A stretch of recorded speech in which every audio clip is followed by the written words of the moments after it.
Hey guys, what's up? It's your boy T for 365 Horror, and this is a horror movie discovery channel. I am just here to put as many horror movies on your watch list as possible, and we're going to be looking at some brand new horror streaming releases for the week of December 15th, plus getting into my trailer reactions. So let's get into it right now.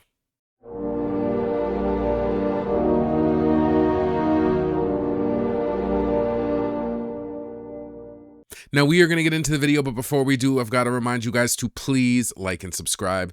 And this one beginning might be a little bit of a longer one, so just to remind you guys, there are always chapters and timestamps in the description, so you're free to skip to the movies. I just kind of wanted to wish everybody like a Merry Christmas, and I hope everybody's having a good holiday or happy holidays. If you don't like celebrate Christmas, that isn't supposed to be inflammatory, like forcing anything on anybody. I celebrate Christmas, so I want to wish everybody else who does a Merry Christmas, and anybody who doesn't, a happy holidays or a happy holiday season, whichever's best. And I want to remind you guys I've always kind of thought this from the very beginning, exactly what Christmas is kind of about. And I say that because when I was like 13, 14, my dad kind of hit me with this truth bomb, I guess, or whatever you want to call it. But I was always into gifts. You know, I'm a traditional kid. I'm like trying to make lists and do all this. And my dad never really seemed too into it. So I always was ask him like, hey, why aren't you really into Christmas?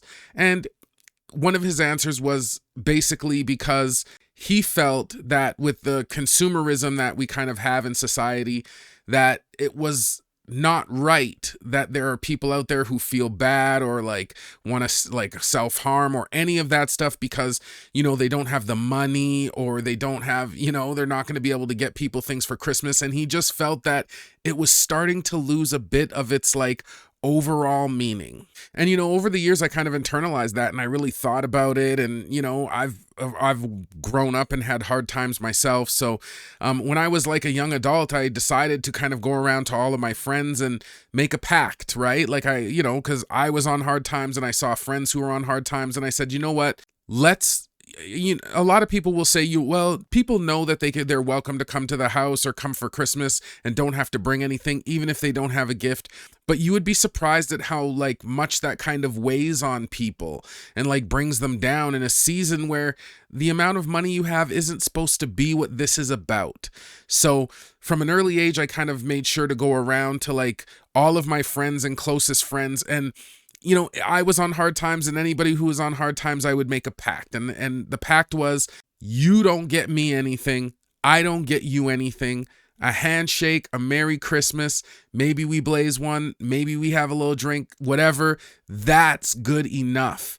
And honestly, when I first went around, like, it was because I was pretty broke at the time. And so I had to swallow my pride and really kind of bring that idea to my friends. But after a couple of friends, when I brought it up to some of my closer friends, the relief on their face told me that a lot of people struggle with what they're going to get, whether they have the money for it. So I've made a concerted effort like throughout my life with my family just to say, hey, if you want to have a thing where we don't buy each other a gift, right? A handshake and a Merry Christmas is good.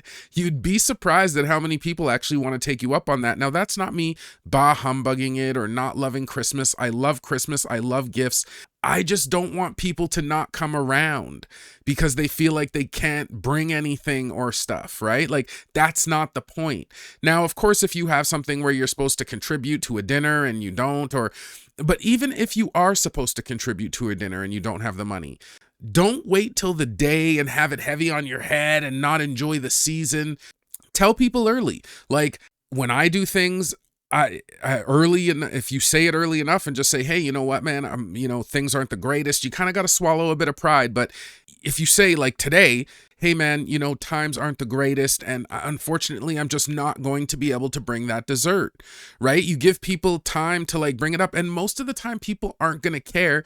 And then you don't have to feel horrible all week. You don't have to worry about it or think about it. And in my case, like, unfortunately, the areas that I've come from, I've had people miss Christmas because they're trying to steal gifts or because they just don't want to show up empty-handed. And that's not even the point. So I just wanted to say for everybody like to have a little bit of grace with people. And if you are on hard times or that sounds good to you, you'd be surprised at how many of your close friends are willing to just say, hey, a handshake and a Merry Christmas is good enough. And I made that for my birthdays. I've made it for Christmas because I don't really care about gifts. And I get to see so many more people because they're not afraid that they don't have anything. You know what I mean? Like, who cares? Who cares about that? That's not the point. So I just wanted to kind of pass that message along and remind everybody exactly what it's about. So don't worry about it, man.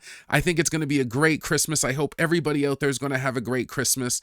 And one more little piece of kind of anecdotal thing is that actually when me and my girl met, we were actually on pretty hard times. And I'm talking about hard times that when like I'm watching YouTube and if it buffered, I thought maybe they shut my internet off. Like, I'm not talking hard times like I can't afford this. I'm talking about like the lights flicker and I'm like, shit, did they shut the lights off?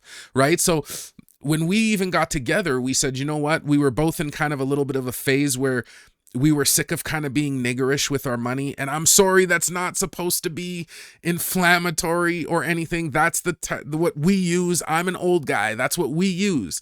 Anybody can be not responsible with their money. This isn't an indictment. I am black. My whole family's black. My girl's black.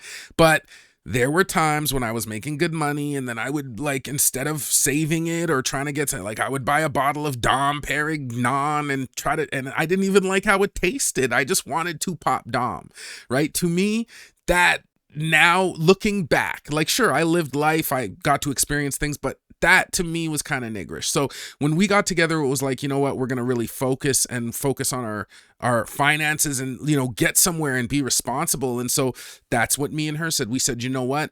Don't worry about the stress of the Christmases and stuff like that. Let's do something nice for each other. Let's have like a really nice dinner or something so no one has this stress of getting it. And are you going to like it? And did I spend enough? None of that. And over the years, we got better and, you know, we really worked on ourselves. And then now, like the last 3 years, our gift to ourselves was a trip to Cancun, like, you know, nice resort, right? And last year, like we got Zola this year, like the dog. That was kind of our gift to ourselves. Now I know we got it in the summer, so you're like, how's that? But I don't like to house train dogs in the winter, especially where I live. It's super cold. They don't want to do it, especially when they're little puppies. So we decided to go with a summer dog so that by the winter the dog is house trained, which she is.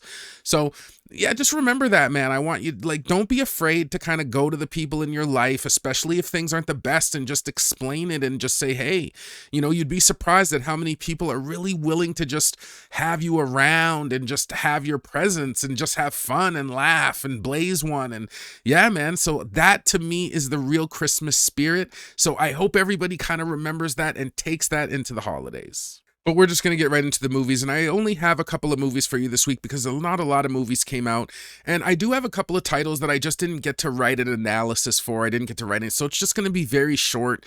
It's just so busy with Christmas, and now we got more Christmas parties and get-togethers, and, you know, it's just constant here, and I had to work a lot because in my job, there's seasonal points where it's like Christmas is super rush, and it's busy every day, and I'm sore, and I'm tired, so the last 3 movies on this list aren't going to have my usual analysis. Now, some might appreciate that, you know what I mean? Like I'm long-winded because this series was never supposed to be like a hallmark of the channel. I just wanted to talk about horror movies in general, but like I said, I see the value in this and how people just want movies that they actually haven't heard of. So it has become a staple, but yeah, today we're just going to get in some quick ones. So the first thing we're going to start with is some movies I watched. And this week I actually got to watch that movie Creeper.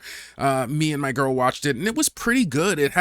It did build a pretty good mystery, which we did like. I wish it pushed just a little bit further with the scares, but the creepy parts were creepy. There was a couple times where you get a little bit of a shock there. And overall, it's just like this weird kind of trippy movie. It's okay. Like, I wouldn't pay a premium price for it, but I do think that as a decent watch, it's worth it. And then the other movie that I watched this week was a found footage called Man Finds Tape. And again, this was another good kind of mystery mockumentary that did a good job of kind of building up some intrigue in the beginning. It did have some decent found footage acting, as opposed to, sometimes it gets really wooden and mundane. And I really liked how the case unfolded. Like I said, it just had some good intrigue and you're kind of wondering what is going on. You're waiting for answers. So in that respect, it was really good. But it was just a little bit light on the scares for me. I would have wished it had a little bit more scares. And it was a little bit more of a slower burn. So if you're not really into kind of the slower movies, you might not like this one. Now, personally, if I was going to watch a found footage that kind of had a mockumentary style true crime case, personally, I think Strange Harvest is a better pick if you're only going to watch one. But I wouldn't call this movie a waste of a watch. It just was kind of middle of the road to decent. All right, now we're going to get into a little bit of streaming news. And one of the movies that I saw that had hit a streaming service was the sports horror Him. And I know this was, every movie, honestly, if you look in the comments of these videos, every movie is very polarizing, right? Like some people love it, some people hate it. I personally thought this was a good sports horror. I like the angle. I like just the whole trappings of it. If you like sports and you want to see some like hard-hitting kind of training, not really demonic scares, then this is a good pick. But if you're not really into sports or anything, what I've seen is that in a general sense, people didn't like it if they weren't into sports. So that is the caveat that I will give this movie. But personally, I thought it was one of the good movies of the year and definitely worth a watch for free on Peacock. So the first new movie we're going to get into this week is a horror thriller named The Plantation. And this movie is available on Apple TV, Google Play, and Prime Video.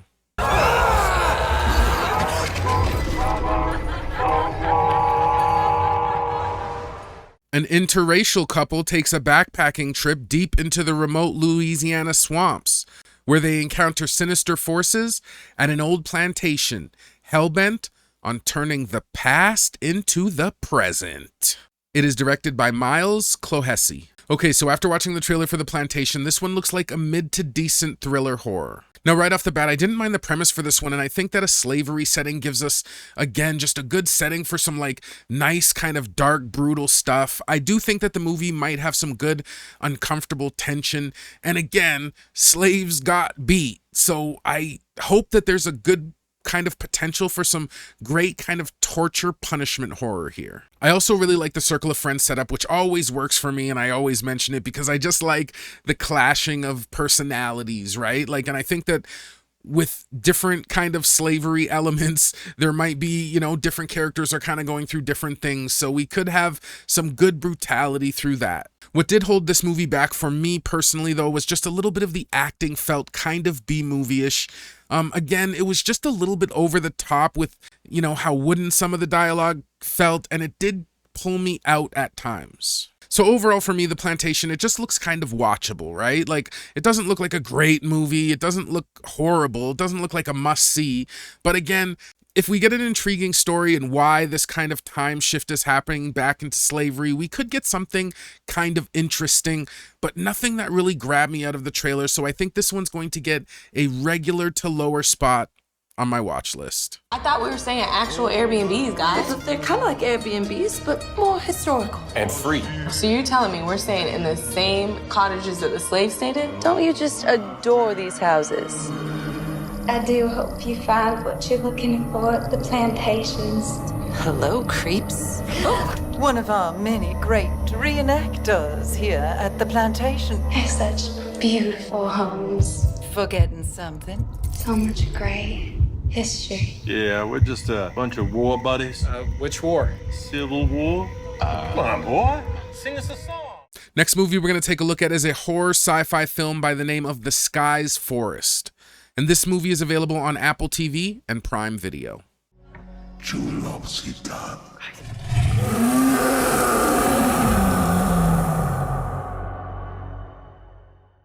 A scientist's mission to recover a mysterious meteorite ignites a deadly pursuit by a legendary creature as it hunts her and her off-the-grid team to silence their discovery.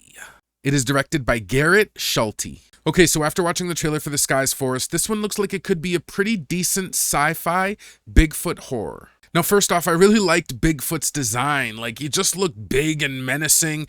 I don't know, it just looked mean and like it could really do some good damage. It also feels like this film is going to do a good job of packing in like a good level of gore.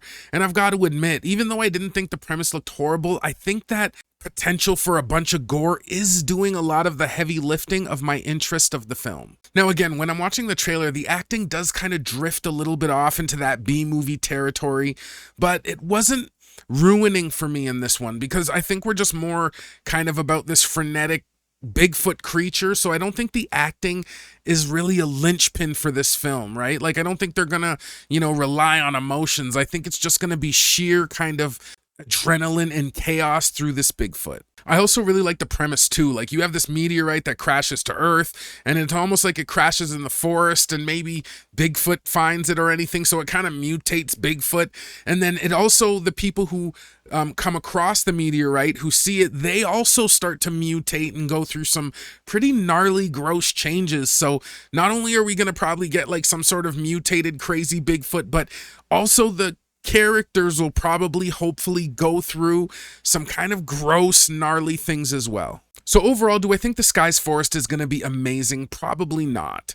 But it does look like it has some fun creature kind of mashup chaos going on. It looks like it's going to have some, like, again, hard-hitting kind of action, brutality, gore stuff.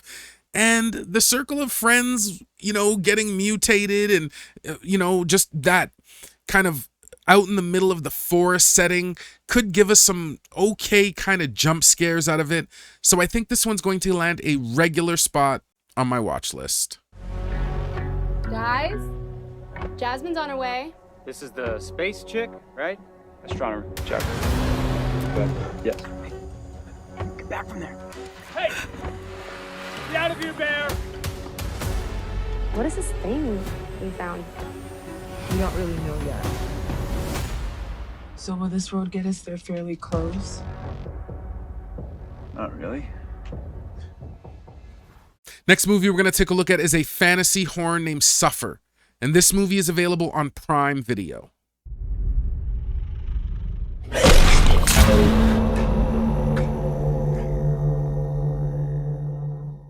A defiant handmaiden must survive exile to the wilderness and end the reign of the tyrannical prince with magic that is slowly killing her.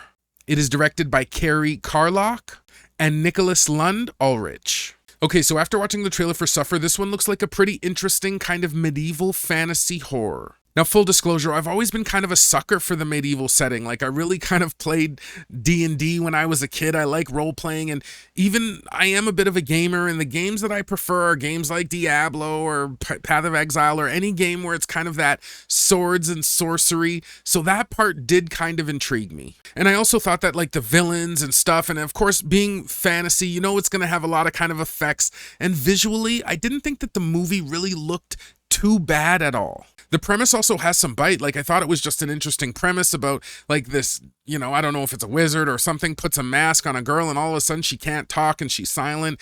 And just the way she's kind of looks like she's maybe trying to remove the curse, but of course coming across trials and tribulations. And it looks like it's going to have some good kind of fantasy action really packed in. And also some of the glimpses that we get and some of the gore that we see, it really looks like this film is trying to pack in that raw edge and give us something kind of grimy and brutal. And I love these kind of fantasy settings because, again, medieval times are a brutal time. So you definitely have the setting for a good amount of, like, bone-crunching gore. That said, being a fantasy movie where, again, they always have these kind of fantastical creatures and magic and everything, I think this movie is going to kind of live and die on its production. Because there were a couple of times, like in the trailer, where the movie looked like it did have kind of cracks in it. But then there were other times where the movie showed flashes of, like, really good kind of effects in a good medieval setting. So we're going to have to kind of see what we're going to get there.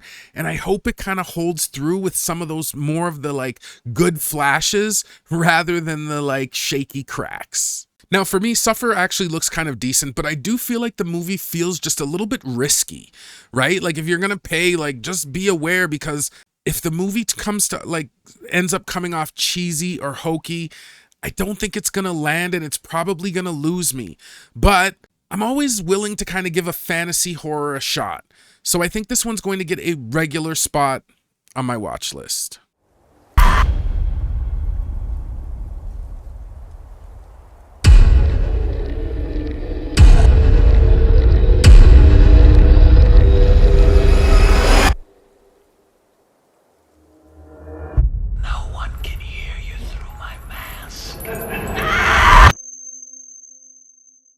So unfortunately, like I said, I don't have a lot of time this week, but I am going to speed run these last couple of picks.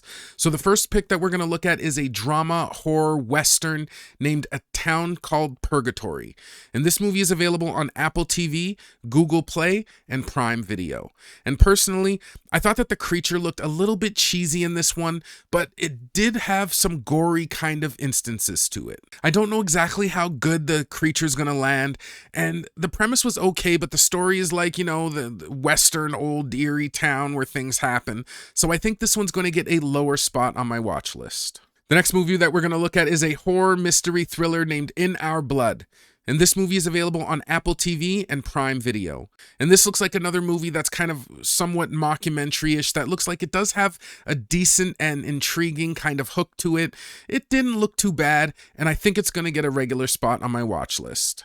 And the last movie we're going to take a look at is a comedy horror named New Year's Eve. And this movie is available on Prime Video. And this one is brought to you by the makers of Terrifier 3 and The Toxic Avenger. So you know that pedigree right there means like some good kind of blood and guts. So I have a feeling that this one's going to be pretty gory. And the humor in it actually looked pretty edgy, which is something that I like in my comedy horrors. It's a slasher, so I really think that we might have like a gory kind of edgy comedy in this one, so I think that gets a regular spot on my watch list. Well guys, that's going to do it for me for another episode of brand new releases for you guys to watch and stream. I hope you enjoyed this content, and if you did find a couple of gems for your watch list, please leave me a like and subscribe. Now, I appreciate you guys kind of sticking through me. I know the speed runs, like I said, some people might like the speed runs. And in the new year, and I know I've said this a bunch of times, but I really am trying, but I want to focus on, you know, a couple videos a week. One where we just dive into movies that I think are worth watching, only those. Like I said, I never expected this series to be the like flagship of the channel, but I understand why. So we are going to keep it going, but maybe I'll just do a little bit less of an analysis on the movies I haven't seen and focus more on analysis of movies I have, just because sometimes people think that I'm trying to like review trailers when all I'm really doing is trying to tell you guys what movies I think are good. So this week, I think Suffer looks kind of interesting just because of that fantasy medieval nature. Again, it could lose me quickly. I also thought that the New Year's Eve, I mean, just with that pedigree behind the Terrifier and Toxic Avenger, I just think that we might get something bloody and edgy and funny, a good kind of hard-hitting slasher. So those are going to be my 2 picks of the week. Well, guys, I'm out of here for real this time, as I've got a ton of movies to watch. If you've made it this far into the video, thank you. I appreciate you. I hope you guys have been taking care of yourselves. And again, I hope everybody has a wonderful holiday and a wonderful Christmas if you celebrate it. I will be back next week, but again, Christmas is on, I believe, the Thursday. So, I mean, the next video will be after Christmas. So I wanted to make sure to wish you guys a Merry Christmas now. I hope you guys have a great time, and I will see you guys in the next one. Peace.